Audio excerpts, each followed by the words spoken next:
Welcome back, car lovers. As you can see, I've got my Lotus Jam on today. This is my shirt from the Lotus Owners Gathering in 2022, that's last fall. And I was thinking today I don't have a Lotus hat. I've got a ton of these BMW hats I get at the BMW Performance Driving Schools. I've got a Ferrari hat that I picked up back in the day when I was a big fan of Ferrari's F1 team. I even have a hat from the Monaco Grand Prix. So if any of you know where I can get a good Lotus cap, please drop me a line. So in today's video, I'm going over some lost notes on the Lotus Emira.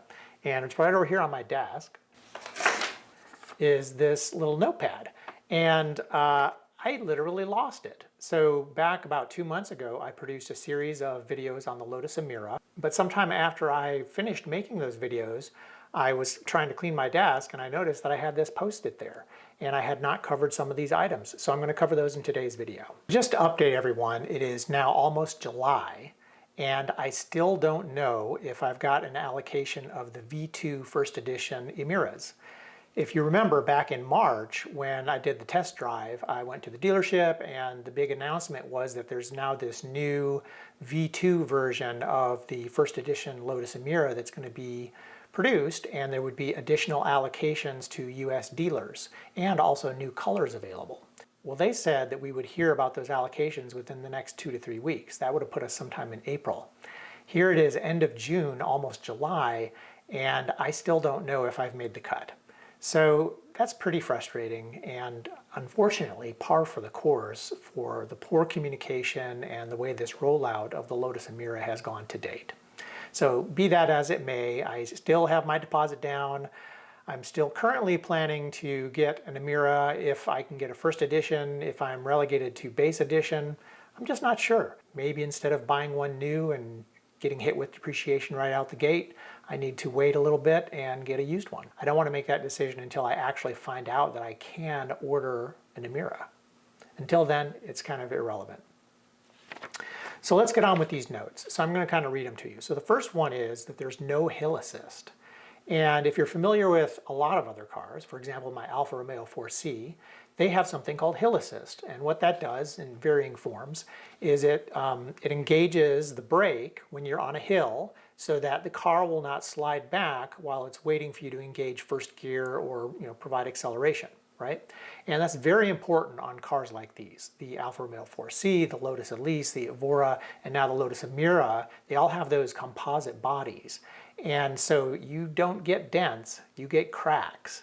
And you can't, pop a dent. If you crack one of those components, especially in the case of like the Elise, where you've got like one big rear clamshell and one big front clamshell, you have to replace the whole thing. And that is a very expensive proposition. So hill assist is a dream. I love having that in the Alfa Romeo 4C. It gives me a lot of peace of mind. It's not like a super new thing. It was on my 2012 Mini Cooper S, which was also a manual transmission. So I'm convinced that it shouldn't affect performance of the cars. They put it on the 4C, but for some reason, Lotus has decided not to offer that on the Lotus Emira. So that's disappointing to me. Let's see, the next thing. Sounds are subdued and not distracting. Now what I mean by that has nothing to do with exhaust sound, because the exhaust sound is great. I love exhaust sounds. What I'm talking about are some of the things like seatbelt warning beep, turn signal clicking, things like that. Are they annoying or are they just noticeable but still pleasant and not obtrusive? So I found these sounds in the Lotus Emira to be very pleasant, not over obtrusive, similar to what I have in my Lotus Elise, unlike the Alfa Romeo 4C in which they're very loud and just really, annoying and over the top. So that is unfortunately one of those features I don't love about the Alfa Romeo 4C. So the next item on my note has to do with there being good visibility from the side mirrors in the Lotus Emira. And Harry's Garage made a good point of this. Actually, if you look at the way the doors are designed and the cut of them, they actually cut down below the side view mirrors, which gives you amazing visibility, both into the side view mirror, which gives you a great view behind you, but you can also look under the side view mirror. So you can see the road next to you, cars next to you, whatever. It gives you some amazing visibility that you would not get in most cars.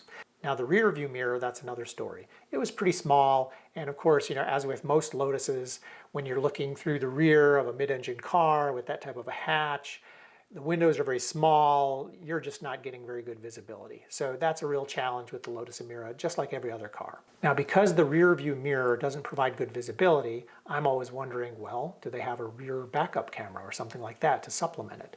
And initially I thought that they did not offer this on the Lotus Emira, but I was just checking on the forums here before I made this video this morning, and it turns out that the convenience package does include a rear backup camera, and that camera comes standard on US delivered vehicles. So, thank goodness for small favors. I'm glad they included that. Certainly including something like that is not a weight-saving feature. Those cameras are so microscopic nowadays.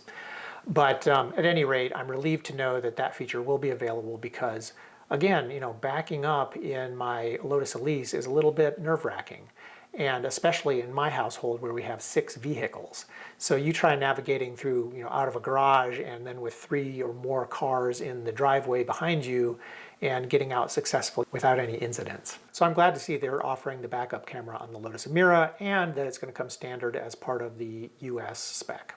Okay, so the next thing on my list was about a rough sound before the supercharger really spools up. There is a supercharger whine. Yeah, that's what I was like, what's the the whole time that is I'm not trying to hide. I just want to glorious. And it gets smoother the harder you rev it. It can be a little rough and rumbly at low RPMs. And then you put your foot in it and it's like a turbine. It just gets so smooth and just makes such a great sound. And it was a little bit odd. I'm not sure if it's going to be typical of the Emira or if it was just something specific to the test car that I drove back in March. But there was a definite sort of a rattle sound at the beginning of the supercharger before it really spun up. And again, I don't know why or what that is exactly, but it wasn't super pleasant. And I'm just hoping that that was a one-off situation and we won't have that in future cars.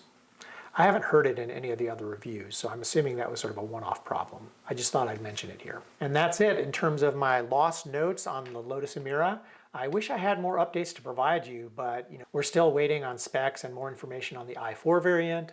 I'm still waiting to find out about the allocations for the V2 first edition Emiras and to see if I'm going to be on that list or not. And there's just not a whole lot of other information available. So that's what I've got for you today. Thanks for watching. And if you like this video, please comment, like, and subscribe to my channel. And let your friends know about the channel. Thanks and have a great day. And whatever car you're driving, have a blast driving it.